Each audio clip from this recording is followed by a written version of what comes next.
Welcome back to this interview of the Catholic Money Summit. You might notice that there is a little bit of a different setup here, and that's because I actually have our guest in studio. Katie Seba is here with me in the Walletwin studio, and we get to record this in person because we happen to live in the same city. Yes. So welcome to the summit, Katie. Praise the Lord. Thank you. Thanks for having me. This is pretty exciting. This is great. And I can't wait to dive into this topic. Yes. We are covering Catholic minimalism and just all the ways that looks. But before we dive into the juicy details of what that looks like, can you kind of explain your own journey of how you even stumbled into this and how it's been transforming your own life? Yeah. So years ago, I think maybe 12 years ago, maybe even 15, I was focusing a lot on the idea of quality versus quantity. And I noticed that I had a lot of stuff, and I had a lot of stuff that was even like repeat, when back in the day of making like a mix CD. Oh, you remember right. making mix CDs? Yes. Now they're called playlists. Yes. But I would always end up putting like the same songs on different mix CDs because it was the same thing that I liked, right? So and that was the same thing in my material possessions too. If I liked something, then it showed up over and over again.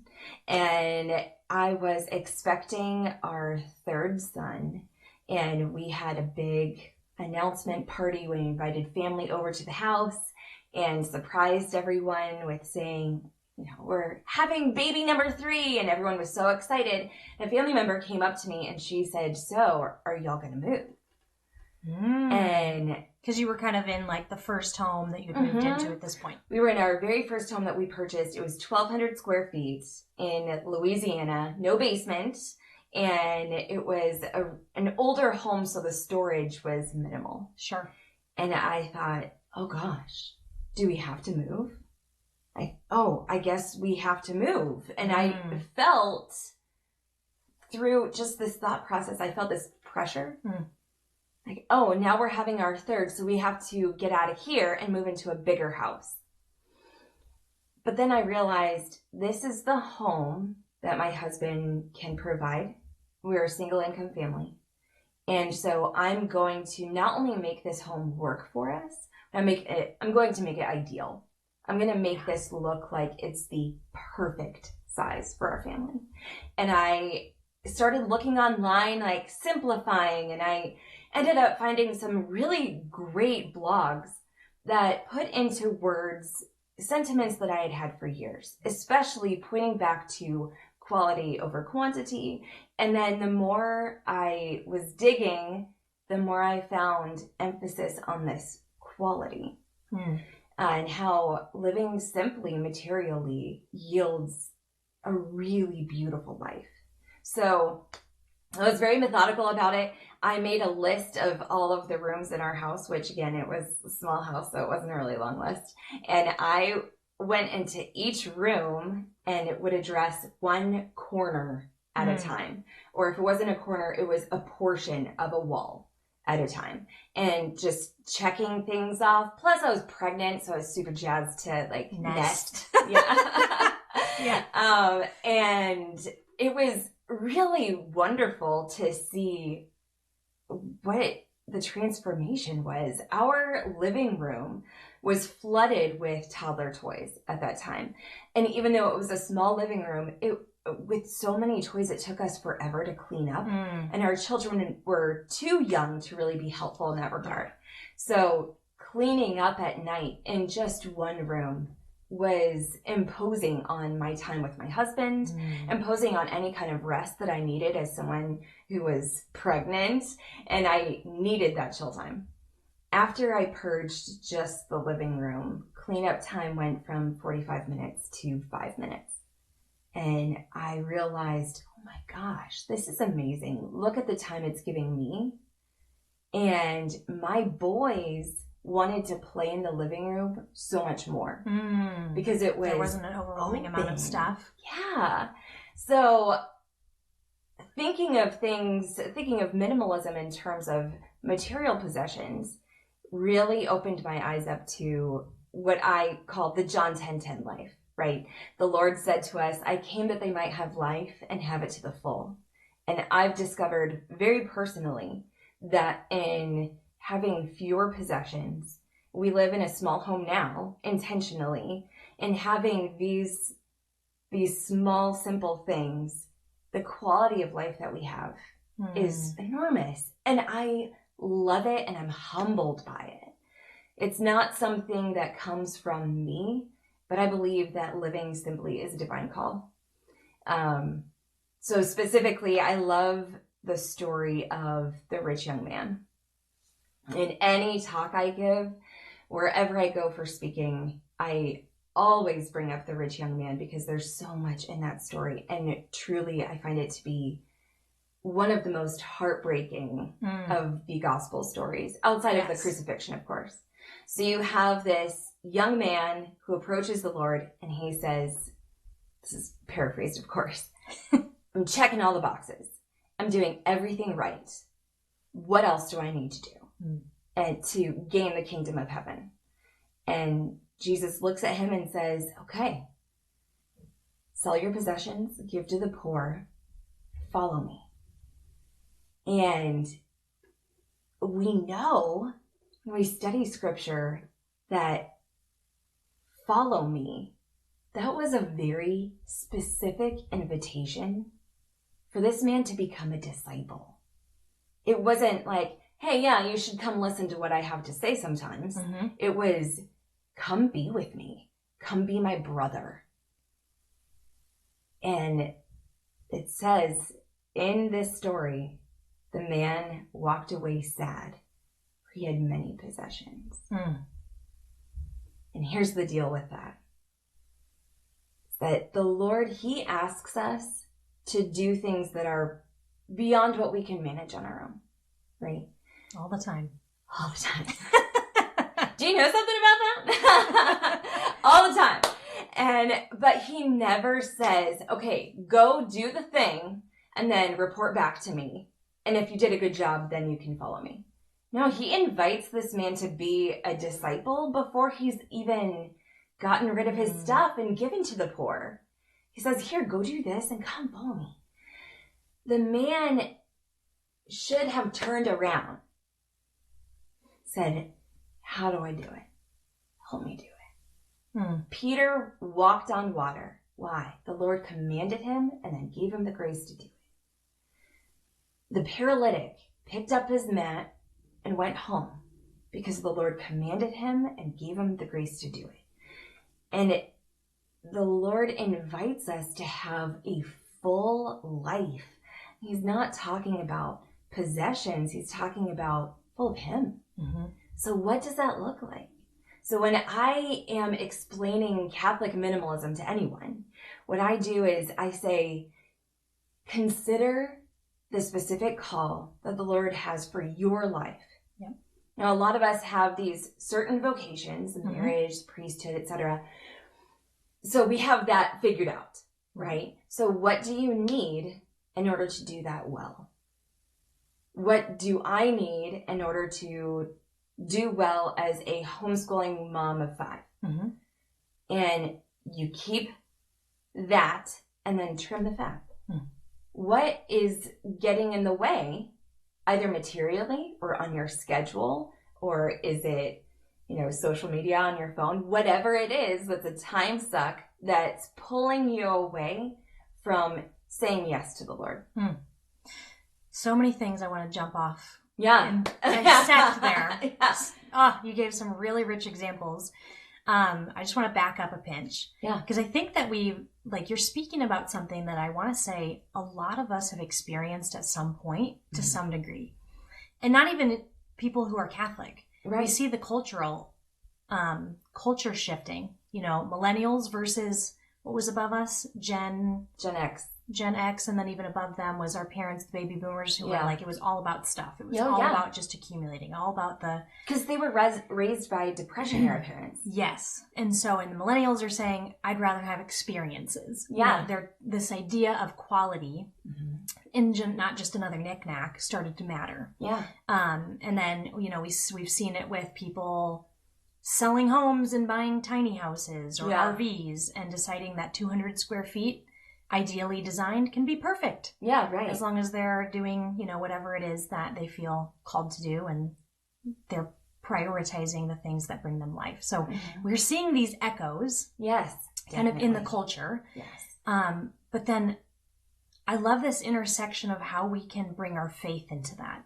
Yeah. Because oftentimes when we see the culture longing for or hungering for something, as Catholics, we actually know that if we can just pop the hood a little, we can tell them, this is why you hunger for this. This is why you desire something simpler or something more rich in your life. Yes. And so I'm hearing you beginning to talk about that, of kind of that why when we marry Catholicism with minimalism, it's not just a modern aesthetic. Right. Like, it's not just that. It serves it's a springboard for so much more. Yes. So would you say that you found that to be true? This is not just about having modern decor and looking like things are black and white and simple? Yes. Oh, totally agree. Because look what happened when I purged my home that was 1,200 square feet. We were able to fit a third and fourth baby in there, no problem. And then when we suddenly moved from Louisiana to Nebraska, my husband was working on the house and fixing it up so we could list it. And I packed the house totally by myself. And it was not a burden. It was simple to do. Doable. It was totally doable. Not only that, so logistically, does it make things easier? Yes. But in simplifying our home, and this is the case now, I'm communicating to my husband that I can be a good steward of what he's providing. That I'm satisfied with what he's providing. And also in turn, conveying that to the Lord too. Like, look at this home you've given us. I will do my best to be a good steward of this and to accept this gift with joy, and then see how, through detaching from material possessions, you can make this space new. I think a lot of us have love-hate relationships with our home. Sure. You're Absolutely. like, oh my gosh, this house is so great. You're like, oh, I hate this house. This is a weird closet. Can we move? And I went through that with our home at one point. And then I was like, well, I could also rearrange. Yeah, I found that whenever I get into a lull with the house, it's usually just because we haven't taken our unique personalities, our unique selves, combined with a little bit of functionality that might need to be shifted, and then like put our thumbprints on the room. Yeah. Really put ourselves, because when you really make a space reflect your family values and just exactly who you are, now you have a home you love. Yeah. But I think it's so easy for women to get on social media and they see the influencers who live in like the gorgeous new build farmhouse or whatever it is. And they have the homeschool rooms I've seen where I'm like, I think you spent $5,000 on wooden toys and pastel woven whatever. And my kids would destroy that. Pottery Barn kids, didn't you? And that can be, and maybe they're in situations where their husband has a really incredible income, and that's doable. But then it can create this creep within hearts of maybe families who have a smaller income of like discontentment. And then the rift that then creates in a marriage. Right. I see it in Facebook groups of like women disappointed or feeling like they have to work even though they don't want to or feel called to, but they do it to maintain a lifestyle. Right. And that's hard. And is God calling you to that lifestyle? Right. You know, if you really check that, I think that's so valuable. I know for a fact my husband is my calling, right? That's like loving him is the main task, right? And not to, not to make a career out of it, but you know what I mean? Like, you were given to each other. Right. And then raising the children. So working on our marriage, making sure okay, how can I love Andrew today? How can I reflect the love of Christ to my children today? The mercy of Christ to my husband, the support of Christ to my husband. And knowing that that is the priority. And instead of, dang, I could really go for some new shiplap, you know.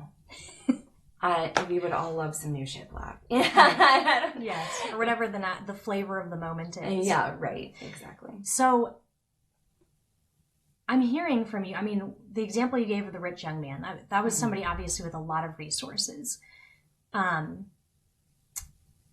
That's one end of the spectrum. On the other hand is like maybe somebody with a modest income and they need to make minimalism work, you know, for just function. This is just what we need to do to be good stewards and prudent with our finances. And but what I'm hearing from you is that with Catholic minimalism, and I think this is true of just the gospel, to a certain degree, we're all called, no matter what our resources are, to this simplicity, to detachment from stuff, to clearing the clutter to make room for the Lord.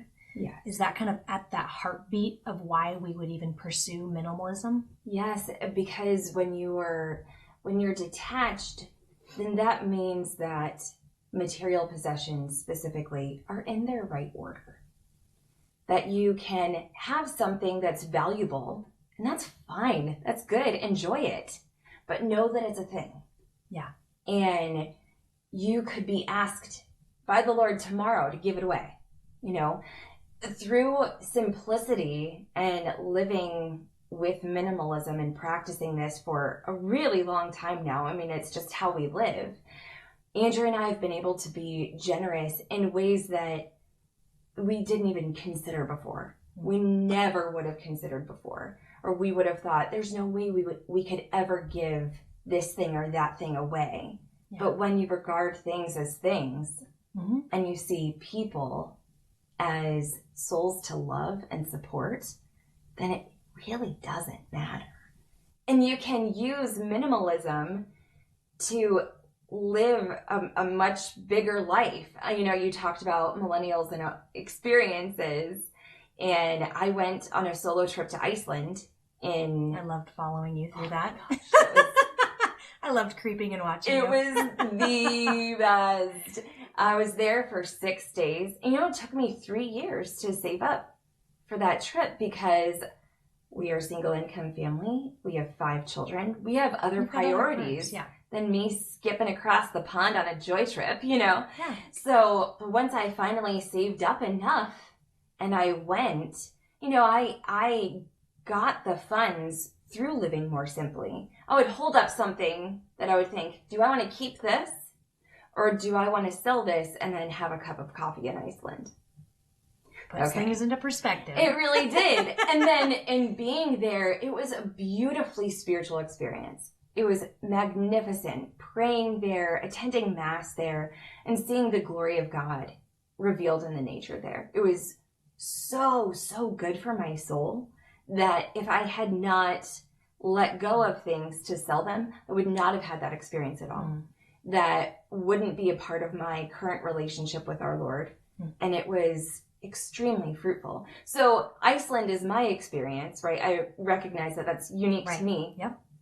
But the general principle is there for everyone. That no matter what your station in life, you know, and we've had to live very simply out of necessity before, and even purging our things because we didn't have enough money to tithe.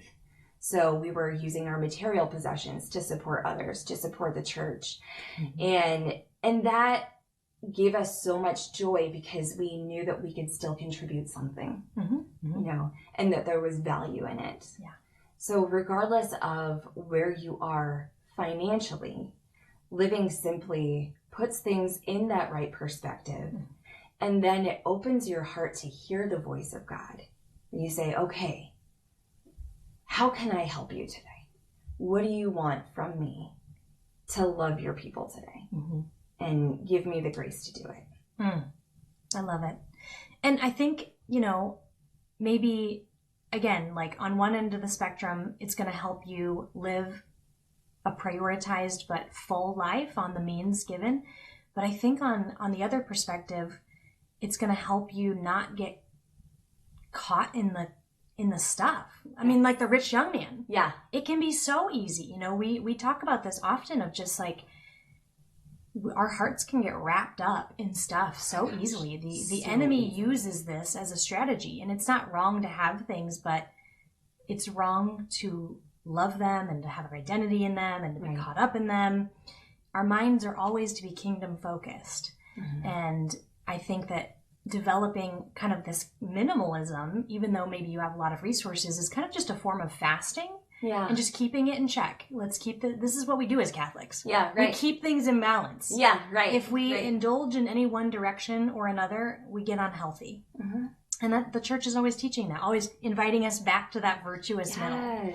I love how she's always doing that. You know, this is why we have Lent every year and Advent, and she's seasonal and always teaching us to kind of care about that balance and not get lost maybe in one side or another. So I love that. So let's talk practically. Yeah. You know, we've given a few examples here, and I love your Iceland example. I loved watching that, and I was like, I just love that you got to do that. Yeah, and it was amazing because then I realized through living simply that was possible. How many of us consider a vacation or whatever that thing is that you want, and you just tag it with someday? Yep, someday. Absolutely. But I thought, son of a gun, I'm going to go as soon as possible. Yep. You know? Yeah, and it's relegated to that someday status because of just like, you know, maybe not trimming up expenses, not intentionally spending, not trying to be a good steward.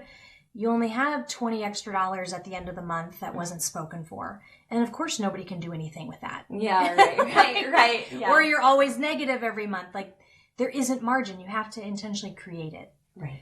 And yeah, you really do. You know, I'm sure you were using your budget to make informed decisions on where the money was going to go, and some was going to go over to support the trip, and then the rest was going for the family and whatever your goals were. And I think that people watching this, that's the lesson. Discern what it is that what's their equivalent. Yeah, right. Of that dream or that thing that's being put inside their heart. And then you need to start making margin for that. Right. And minimizing and getting rid of the chaff could help them do that. Oh, absolutely. And there were some months when all I could contribute to my little tin can of cash that I had was... Did you really have a tin can of cash? Totally did.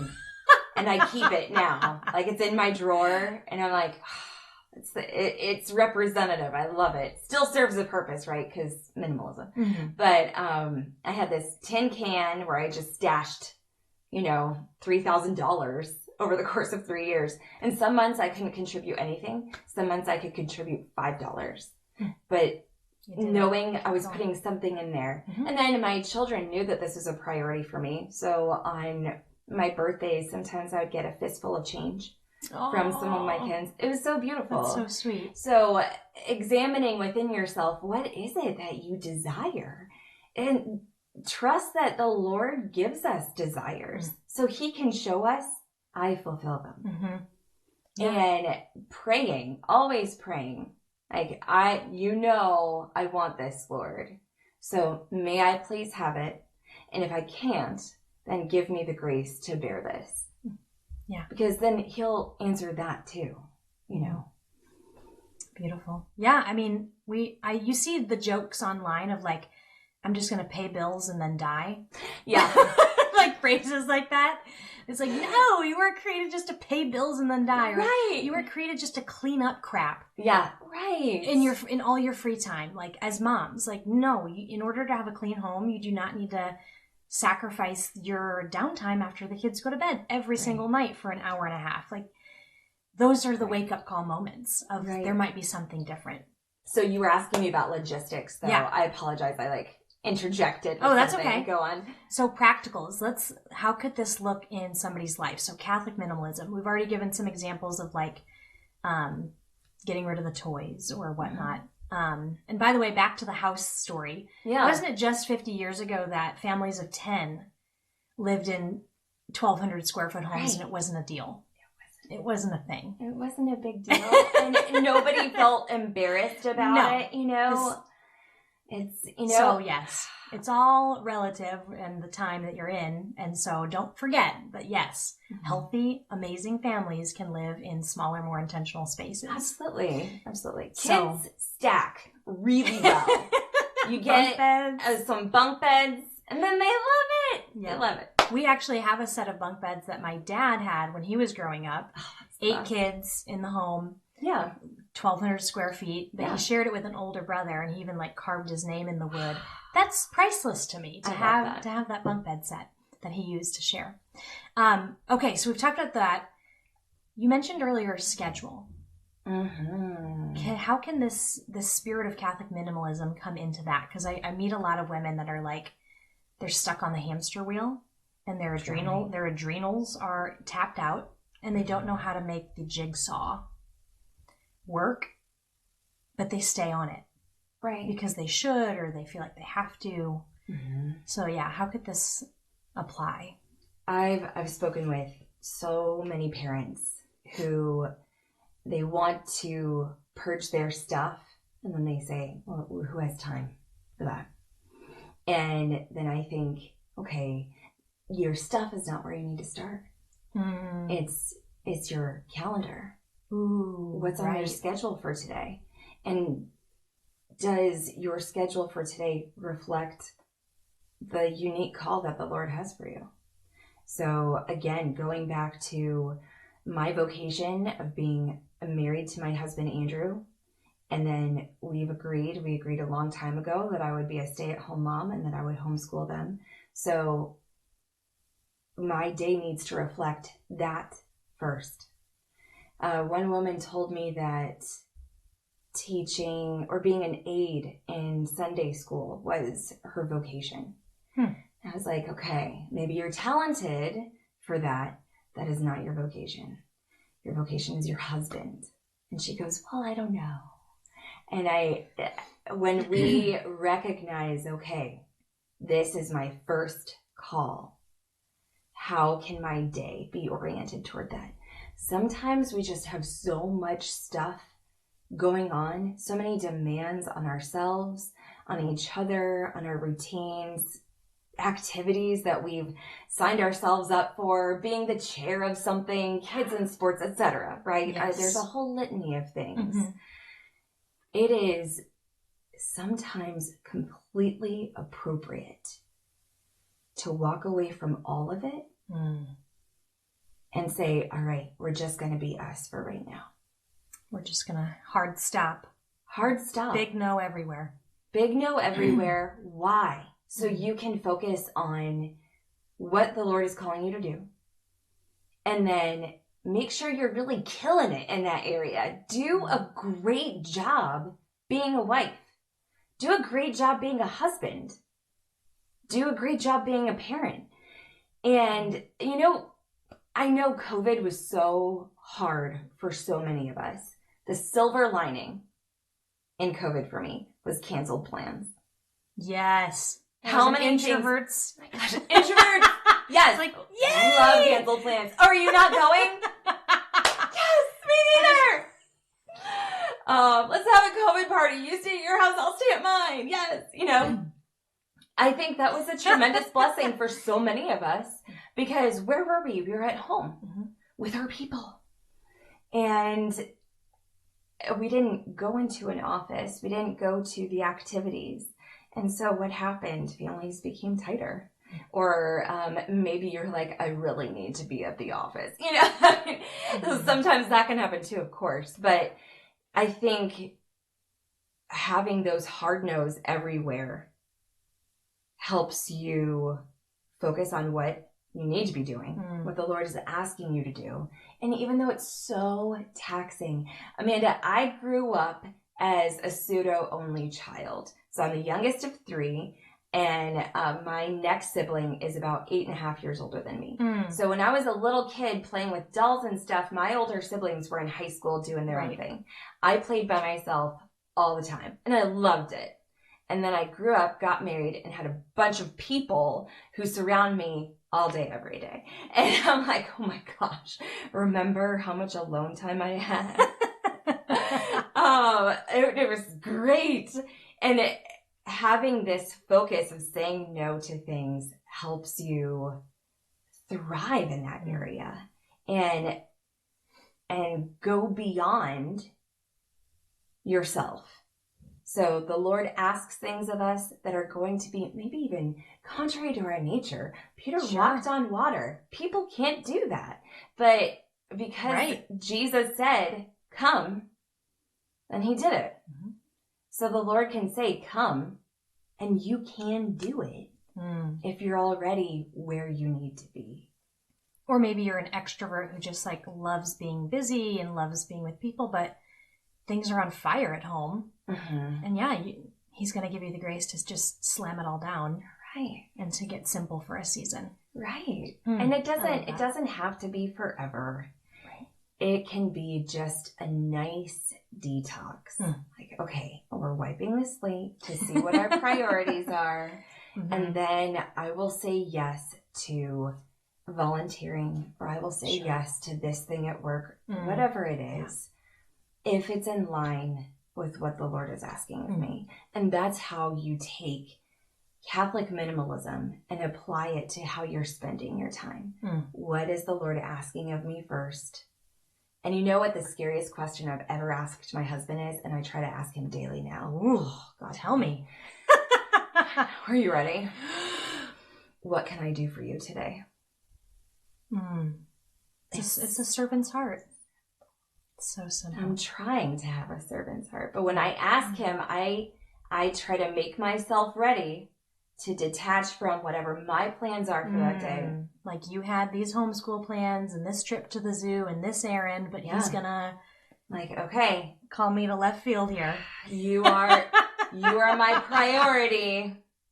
So I'm going to ask you, what can I do for you today? And I admit, when he's like, just say a prayer for me, I'm like, you got it. Done.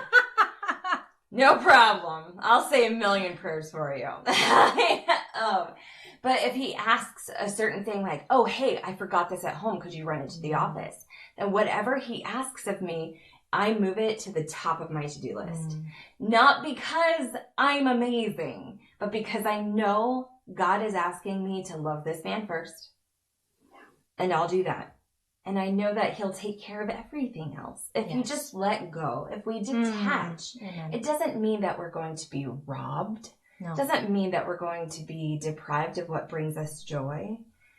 It means that we are saying yes to God and then putting ourselves in a place to receive his blessing in return. It's beautiful. There's more joy there. There's so much more joy. John 10:10. You know, that's the abundant life. Yeah. And I think the enemy, he's tempting us or whispering that like, that's the death of us. When it's opposite. Yeah. It's when we come alive. It's no longer I who live, but Christ who lives in me. Yes. And in addition to living simply being akin to fasting, it is also so deeply rooted in gratitude. You know, in having this prompting, like, oh, you're having your third kid, I guess you're moving. Like, well, suddenly my little house that I absolutely loved didn't look that great anymore. But once I realized, no, this is it. God is providing this home for me. So thank you, God. And I'm going to do what I can with it. And taking that approach with material possessions, with how we spend our time, it'll change your world. Amen. Even we mentioned earlier our wardrobes. Oh yeah, this might be the last thing. I'm so curious to hear your thoughts on it. We had discussed a little earlier of just like, what are your thoughts on like a mom suit? Or no? Yeah, wait, is that the wrong? That's the wrong. mom wardrobe. Jeans. Get ready. What's the term? Oh, like a capsule wardrobe. That's yeah. Or like having a uniform, or like right. Is there a role for that? And like, could it really be a blessing? Absolutely. I love the idea of having a capsule wardrobe. I have one myself. I like having just a few items that it can pair among these 25 things or whatever. And there are a bunch of different outfits and nobody notices. And if they do, they don't say anything because nobody cares, you know? Yes. And they don't notice. Right. Really. Right. Something that helped me when I was paring down my wardrobe was realizing if I hated wearing something. Because we all have that, right? Mm-hmm. This shirt works. I hate how I feel in this shirt. Or I you hate keep how I look. the dress that you need to like lose 10, 15 pounds in, and you like, it just is a torture. Right. Tool. It really is. And it makes you feel bad about yourself Gosh. as the years go by and you can't ever get back into it. And when you see that dress glaring at you. Yes. And let go of the dress. Let it bless somebody else. A younger, thinner person. It's fine. Somebody in their 20s. But when in having a capsule wardrobe, I like the simplicity of it. I love thrift stores. Same. I love thrift stores. And we have some really good ones around here. Mm-hmm. If you can get, pieces for a song, that's really fantastic. And then you're not chasing after the next style because I like what I have. Mm-hmm. The clothes that you hate how you feel in, you don't have to keep them. Yeah. Because while you're wearing them, you're self-conscious. You're not comfortable. So having a mom uniform or I don't know, we should work on a term for that. But in having a set outfit, your favorite pair of joggers and your favorite graphic tee or whatever it is. I have a bunch of graphic tees from different coffee shops all over Omaha. Those are my favorites. Oh, that's fun. And then making sure you're comfortable and your wardrobe is versatile and go to it, So if your goal is to be comfortable, let your capsule wardrobe reflect that. If you need to be professional, then let your capsule wardrobe reflect that. A mix of the two, right? So I know that I have things that I will not wear every day, but I'm holding on to them for mass. Yes. So, and those are great, but it's also really nice when you're comfy at mass too. So if you're going to have nice clothes, make sure you like how you feel in them, I think that's another really great way to be a steward of not just finances, but of your own space. And it's another way to be grateful. Say, you know what? I have these things. These pieces are really just kind of tools almost. And when my favorite t-shirt rips or whatever, then boom, I have a brand new rag and it's going to do the great job, and it's fine. It's fine. So being able to detach is very helpful, especially, I know you're familiar with little girl clothes. When we have one daughter, and before she was even born, her wardrobe was bigger than mine. And I was purging. All she's the a southern things, girl. She was born down south, so she had so many clothes with all the ruffles. Before she was even out of the womb, I had purged her wardrobe. Wow. And so many people, especially moms, when our kids outgrow stuff, we pass it on. Right, yes. And that is such a blessing. That was a tremendous blessing for our family. And allowing that piece of clothing or this toy to become a blessing for other children. Or, maternity clothes, you wear those for how many months? And they can be so pricey when they're brand new. Yeah. Totally. So the uniform is especially important when you're 9 months pregnant, Just a couple outfits. Just need a couple for a few more weeks and they'll be fine. But yeah, it's great. And it takes away from that decision fatigue that you can encounter too. And I think that the same principle can be applied to your kids' wardrobes as well. Oh, absolutely. I sell at a kids consignment sale twice a year. And I'm always shocked, when I see women bringing clothes in to sell. And I know they had 2 kids or 3 kids, and the volume, I'm like, I think my kids only have 10 outfits each total. And that's it, because I don't want to do laundry all the time. Oh my gosh. They need to be able to fit in just these couple drawers. Yeah. And I'm not going to be sitting around folding and... Well, it helps the kids too. When they get a few favorites. Fewer clothes and their favorites, then, my boys, they have enough dress shirts or polos or whatever, but they have their favorites that they wear every single Sunday. every Sunday. It's the same 3 shirts that I see among my oldest 3. And I'm like, you wanna switch it up? No, I like this. These work. These are good. Yeah, this is good. They got a capsule wardrobe going on. Oh, right. But then they get to wear their favorites, and then you have less laundry. Yeah, right. And then when you go to sell or gift to somebody else down the road, they're not receiving I'm overwhelmed sometimes. I see like 100 shirts, on the rack, and I just thought, how could your child have picked from these clothes? Oh my goodness. Well, maybe they don't. Having fewer possessions is really, really healthy psychologically speaking for everyone. But then when you are putting possessions, clothing, toys in front of a child whose brain is in formation, developing, then they don't have that overwhelm. And they will be able to choose without any kind of anxiety coming back at them. My kids love books and Legos. And those are the things that I don't purge a whole lot because all of that gets used. Absolutely. But then it's the other toys, the flash in a pan toys that they're like, oh yeah, I remember that. I got it for Christmas 3 years ago. And they don't care. I got it for Christmas 2 weeks ago. 2 weeks it's already burned out. Right? Yes. Totally. But Legos, Magnetile, books. Yeah, right? These are more timeless. They get a lot of mileage. Oh, so much. Oh my goodness. Well, you and I never have a shortage of words. I know. And actually, one true. of the things about us is, Jonathan used to joke that every time we would hang out, he'd see me 5 hours later. Because we can just keep talking. Yeah. But I don't want to overwhelm those who've been tuning into this. There's been enough nuggets that they can go immediately begin applying. Yeah, absolutely. Thank you so much for joining on this interview. Before we go, I do have a quick lightning round. Let's do it. That we are going to do. All right. First job. My first job, I was a librarian.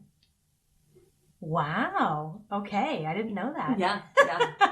Libraries are filthy, by the way. Wash your hands after you come home. Good to know. Yeah. Good to know. Are you a spender or a saver? It's funny. So I'm a minimalist, but one of my bad coping mechanisms is thrifting. Right. Yeah, so I can definitely get into the shopper mode.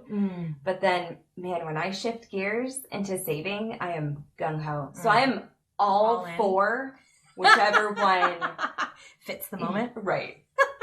Not the healthiest. It's balanced. Yeah, right. Yeah. You're just shifting. I have so much balance. All right. Giving basket at church. Are you envelope, cash, or electronic giving?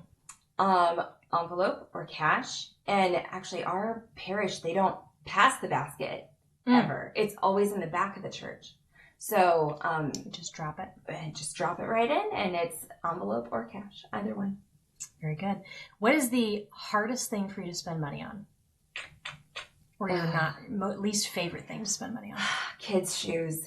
Oh, yes. Oh my gosh. They're good for 2 weeks. They're so short, so short. And I'm okay passing them down my boys, but it's not necessarily that good for a child to wear a used pair of shoes because of the soles. Well, they'll fit to another kid's foot. And then that's not physically healthy. So typically we get our kids' shoes new. But I try to go just so Scrooge on those. I'm cheapest pair. But of course, all my kids are wide size. Ooh. So they need the specialties. Oh my god. So that's the one for me. Where I'm Jesus, I trust in you. Yes. Or somehow, you end up with tons of shoes, but then somehow they don't fit anybody. I'm whose are these? And they all point at each other. And then now we all need more shoes. Right. Even though the bin is full. All right, last and not least, who has been the biggest influence on your relationship with money in your life? Ooh, oh my goodness. I would say, you can't get away from your parents and how they raised you to think about money. But with regard to my relationship with money, I'd have to say just the minimalist bloggers that I've read have been my biggest influence, specifically Joshua Becker, who was that Becoming Minimalist, or was that his book? Becoming Minimalist is his site, and his work is grounded, and his thoughts on finances especially are phenomenal. So awesome. All right, so if people want to keep up with you, they want to hear more, you do speak on other things as well. I do. Yeah. How can they keep in touch and get a hold of you? So you can find my social channels at katiesiba.com.